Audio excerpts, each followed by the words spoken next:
Everyone, class 9th की English के paper का सल्यूशन हम देखते हैं। इसमें फर्स्ट क्वेश्चन पूछा गया है, what did Lalita so in her garden. तो ललिता ने क्या बोया था, और ये यहाँ पर लिखा हुआ है सीड्स, तो इसका आंसर है सीड्स। सेकंड क्वेश्चन है, what did she not allow. तो क्या अलाउ नहीं किया था उसने, insect near plant. What did she put under the plant, क्या डाला था प्लांट के नीचे, कंपोस्ट यानी खाद। Which of the following similar in meaning to tiny, tiny यानी छोटा, छोटे के लिए क्या आएगा, small. Why were the sisters happy, sisters क्यों हैप्पी थी। तो इसका चूँकि हमने क्वेश्चन बैंक देख रखी थी, उसमें एक ऑप्शन इसमें नया ऐड किया गया है, इसलिए हम चाहते हैं कि हम वही आंसर रखें जो कि क्वेश्चन बैंक से हमको क्लियर लग रहा था। तो वो आंसर है because a tomato grew in their garden. अब देखते हैं सेकेंड पैसेज। तो यहाँ पर क्वेश्चन पूछा गया है कि जो साइंटिफिक इन्वेंशन है वो कब किसके बाद शुरू हुआ था। तो वो ईयर है 1789। नेक्स्ट है the cabin for the pilot, pilot के लिए जो केबिन होता है उसे क्या कहते हैं, कॉकपिट कहते हैं। और जिस एरोप्लेन में जो इंजन होता है वो किससे वर्क करता है, पेट्रोल से। और फास्टेस्ट मीन्स ऑफ ट्रांसपोर्ट, सबसे ज़्यादा जो यातायात का साधन है जो सबसे तीव्र है वो है aeroplane. We are living in the age of science, ये पैसेज में शुरुआत में ही लिखा हुआ है। अब देखते हैं सेक्शन बी। तो ये एंड्स के ऊपर दे रखा है, तो एंड्स के लिए आप ये पॉइंट बना सकते हैं। इसका जो टाइटल होगा वो आप टाइटल लिख देंगे एंड, ठीक है, क्योंकि इसके बाद और कोई चीज़ भी नहीं दी हुई है, टाइटल इसका आ जाएगा एंड्स, ठीक है। अब उसके बाद में आपको क्या लिखना है, तो देखिए इसमें उनकी सप्लाई, फूड सप्लाई वगैरह के बारे में दे रखा है। स्पष्ट है कि ये जो पैसेज है ये 4 नंबर का है, और इसमें से 1 नंबर इसका टाइटल का हो जाएगा, और 3 नंबर के लिए जो है, चूँकि इसमें 3 पार्ट दे रखे हैं पैसेज के, तो बच्चा यदि एक पार्ट में से एक ले लेता है इम्पोर्टेंट, जैसे इसमें से कोई एक लिख देता है, जैसे मुझे लग रहा है कि क्या क्या वो खाते हैं, तो ये crumbs of bread, cheese, fruit, ये वाला अगर पॉइंट बच्चा इस तरीके से यहाँ से लिख देता है तो इसका 1 नंबर हो जाएगा। और जो दूसरा है कि वो और क्या क्या ईट करते हैं, तो वॉर्म्स और ये इससे संबंधित जो दिया हुआ है, तो ये वाले से आप 1 नंबर दे देंगे। तीसरा जो है ये जो तीसरा पैराग्राफ दे रखा है, इसमें से भी जो है 1 पॉइंट लिया जा सकता है। तो इस तरह से 3 नंबर जो है मिल जाएंगे बच्चे को। और चौथा क्वेश्चन जो दिया हुआ है वो है एप्लीकेशन का। तो आप देख लीजिए, एप्लीकेशन में अगर बच्चा ये नाम लिखता है अमित गुप्ता, तो वो अमित गुप्ता नाम लिखने के लिए उसको 1 मार्क मिलेगा। 1 मार्क मिलेगा उसका, ये जो उसने स्कूल का नाम सही लिखा होगा तो उसको 1 मार्क दिया जाएगा।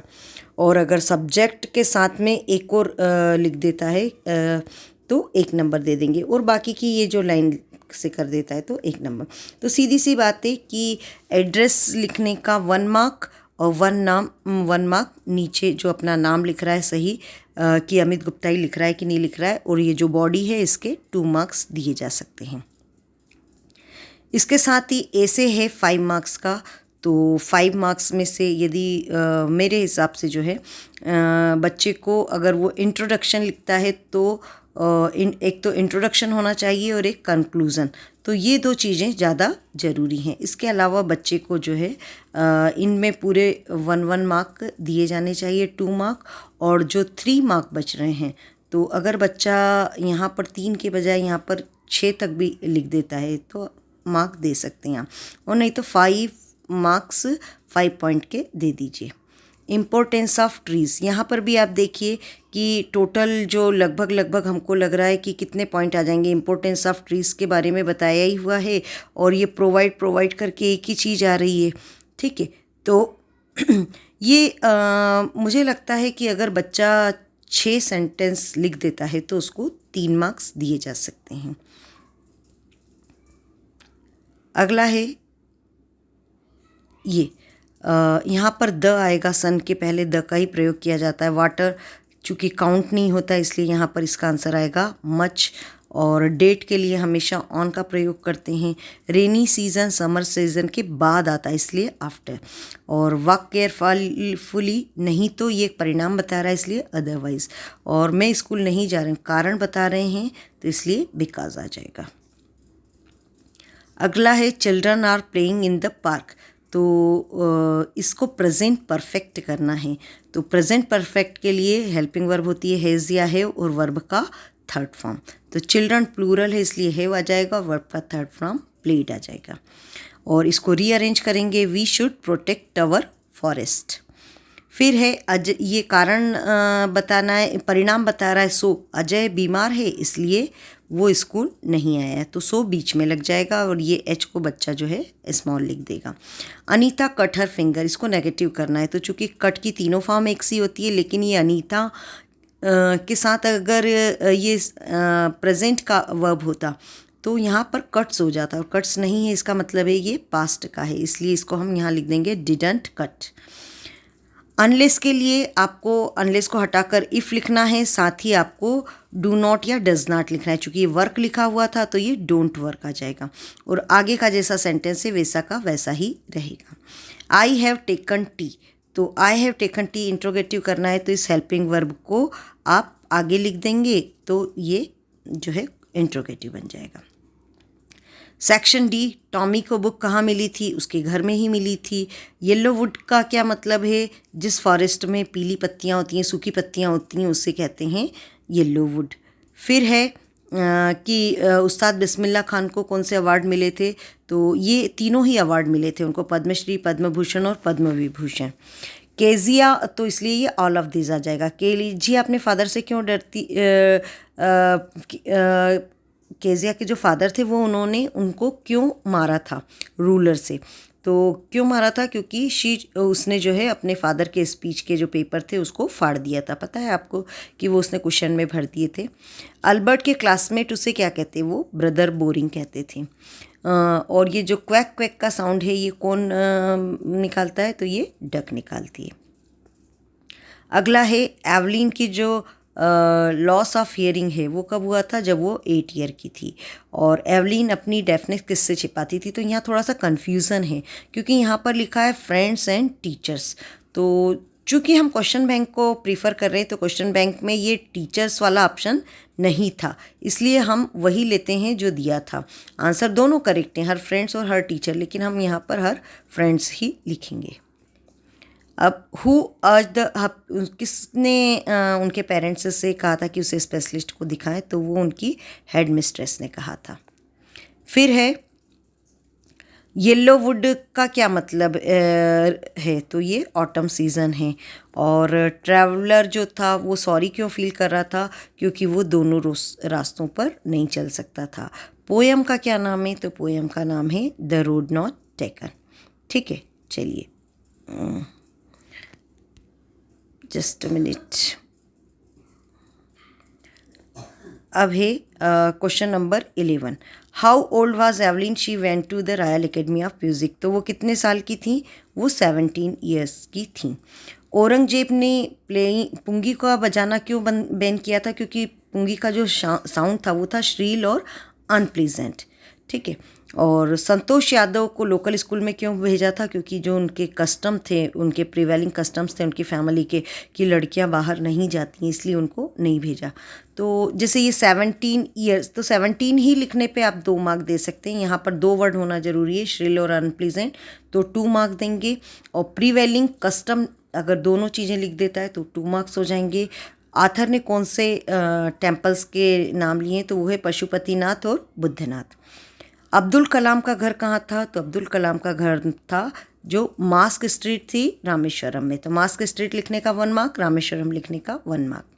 How was Albert at the age of 2.5? तो 2.5 तक मेन चीज़ क्या थी कि वो बोल नहीं पाते थे, और दूसरी चीज़ क्या थी कि वो उनको जो वो कैसे थे, ब्रदर बोरिंग थे क्योंकि किसी से बात ही नहीं करते थे। और केजिया की फैमिली में कौन कौन लोग थे? तो ग्रैंड मदर थी, फादर थे और मदर थे। तो ग्रैंड मदर लिखने का आप 1 मार्क दे दें, और फादर और मदर तो चूँकि ऑब्वियस है कि ये तो होंगे ही होंगे किसी की भी फैमिली में, इसलिए इन दोनों को एक साथ लिखने पे 1 मार्क दें। नेक्स्ट हम देखते हैं क्वेश्चन नंबर 12। ट्रैवलर अपने आप को कहाँ पाता है, तो येलो वुड आप बच्चा लिखता है तो उसको 1 मार्क देंगे।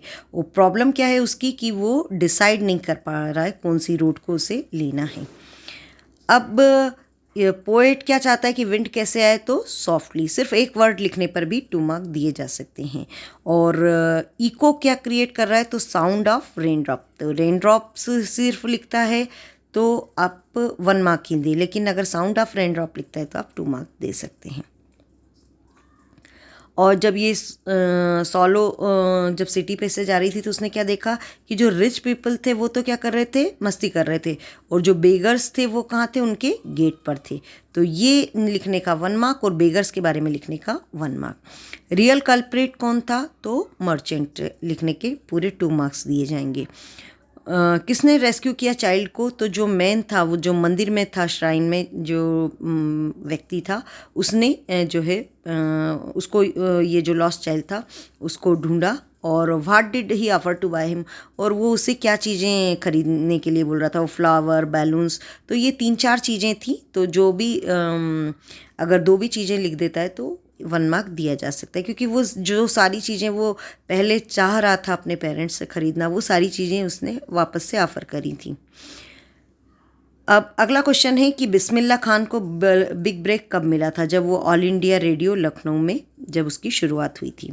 संतोष ने इस पे माउंटेन क्लाइंब कैसे सीखा, तो वो जब विलेजर्स को देखती थी अपने हॉस्टल से कि विलेजर्स जाते हैं और गायब हो जाते हैं, तो इस क्यूरियोसिटी से उसने जो है माउंटेनियर्स ग्रुप ज्वाइन किया था। नेक्स्ट है आइंस्टीन ने हिरोशिमा नागासाकी पर क्या रिएक्शन दिया था, तो वो बहुत ज़्यादा प्रभावित हुए थे, बहुत दुखी हुए थे। इसके आगे आप ये भी बच्चा लिख सकता है कि फिर उन्होंने जो है अथॉरिटी को लेटर वगैरह लिखे थे। ये भी हमने पहले इसके आंसर्स में वीडियो में पहले बता रखा है। अब है कि रिफ्रेन क्यों कहा जाता है। रिफ्रेन का मतलब होता है रिपीट होना। तो ये जो रेन ड्रॉप्स हैं इसका भी साउंड जो है वो रिपीट हो रहा है, इसलिए इसे रिफ्रेन कहा है। नो मेन आर फॉरेन का सेंट्रल आइडिया क्या है, ये कहता है कि यहाँ पे जो लोग हैं वो सब सेम हैं। और जो क्वेश्चन नंबर 16 है कि हैप्पी प्रिंस क्यों कहा जाता था, कि वो जो प्रिंस था जब वो जीवित था तो वो प्रिंस था और वो बहुत खुश रहता था, इसलिए उसे हैप्पी प्रिंस कहा गया। बैरमन का मास्टरपीस क्या था, तो वो जो लास्ट क्लिफ उसने बनाई थी वही उसका मास्टरपीस था। और सीयू ने ऐसा क्यों कहा, क्योंकि इससे जो है झांसी जो है पूरी तरीके से रिकवर हो गई, उसकी जीने की इच्छा जागृत हो गई थी। तो ये जो है इसका पेपर का पूरा सल्यूशन है। तो होप आप इसके आधार पे टीचर्स भी मूल्यांकन कर सकते हैं और स्टूडेंट भी अपने मार्क्स कैलकुलेट कर सकते हैं कि उनको कितने मार्क्स तक आ जाएंगे। Thank you students, thank you teachers.